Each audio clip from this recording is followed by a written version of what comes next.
Hey guys, welcome to my new mod type Tinkerbox, and this is for a new series I'm starting, if you couldn't tell by the title, or more likely the playlist, called Block by Block. So this first mod is going to be Redpower. Now since I'm going to be using Redpower on Koala Craft Feed the Beast, I figured it makes sense to create a mod tutorial, or a series of mod tutorials, that shows you exactly how to use Redpower. Now, with mods that are complex, like Redpower, I don't necessarily enjoy omnibus tutorials that shoves or tries to shove everything into a half an hour worth of film. So what I'm doing is called block by block. I'm literally going to spend every episode only covering a few blocks and just basically explaining how to use them and how they work with the mod. Now this first episode is going to cover the very basic blocks. It's going to cover the furnaces and the crafting tables and the charging bench. So that is the very first thing we're covering here. So the first block we want to go over is the alloy furnace.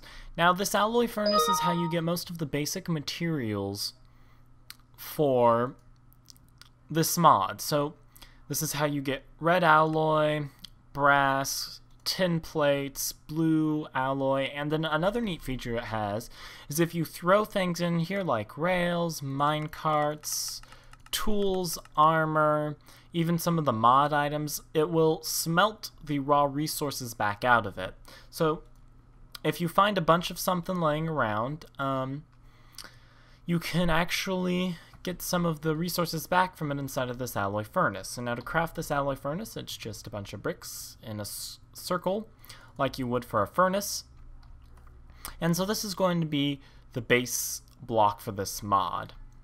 Now another thing this mod has is a project table, which is like an advanced crafting table that I personally love. It has an inventory down here and then a crafting grid. So in this crafting grid you can place an item, say a log, or any recipe. I just happen to be using an oak log in this case because it's pretty simple.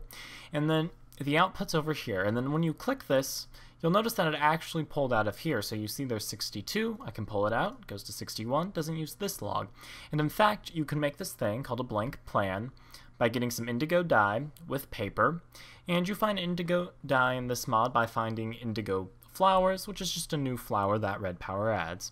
And if you put this blank plan right here, and right on it, you can see you now have oak wood plank plan.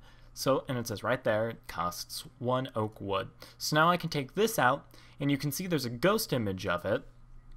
So I take this out, that ghost image is gone. So now instead of actually having to put the items in this crafting grid, I just put this plan in here and it goes, okay, you need 1 oak plank, or 1 oak wood, and then you can just simply start pulling out of here, which can be really handy for other mods if you start getting really complex recipes going.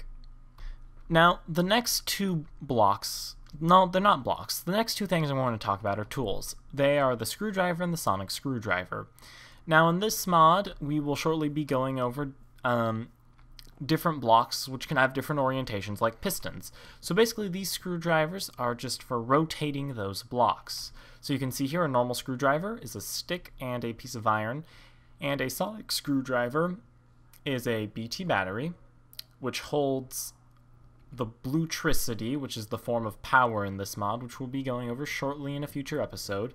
It takes a piece of brass, which you make inside of the alloy furnace, and it takes an emerald, not an emerald, a green sapphire, which is a new block that has been added to this mod. And to charge this sonic screwdriver, you need something called a charging bench, which is right here. Now, there's a charging bench, there is a blue electric furnace, which is just a vanilla furnace that happens to run off of bluetricity, which again is the form of power in this mod. And there's a electric alloy furnace, which is like this alloy furnace over here, but again, it runs off of bluetricity. Now, we'll go over all of the power stuff in a future episode. But basically, if you put the screwdriver in here while this is powered, the screwdriver will start being powered up. So, the crafting recipe for this project table, which we just went over, is a chest, a crafting table, 4 logs, and 3 stone. the blue electric alloy furnace is a couple of bricks in a half circle, 2 iron, and a blue alloy ingot, which is 4 nickelite, and a piece of silver inside of the alloy furnace, silver being another thing added to the game. A blue electric furnace is clay in a half circle, 2 iron, and again another blue alloy ingot. And your charging bench is a little more complicated. 2 pieces of obsidian, a chest, 2 of these blue batteries, 2 pieces of wood, another blue alloy ingot, and this copper coil. And you get a copper coil by this crazy recipe, which requires 4 of these things called fine copper wire. And you get fine copper wire by taking a copper ingot, again another type of material added to the game by this mod, and a diamond draw plate. A diamond draw plate being crafted by iron panel strips and a diamond panel. Now these 2 items are called micro blocks, which again we will be going over in a future episode. So that is the basic intro to the basic machines in this mod. Stay tuned, as I will be posting more videos about more blocks in the very near future. Toodles!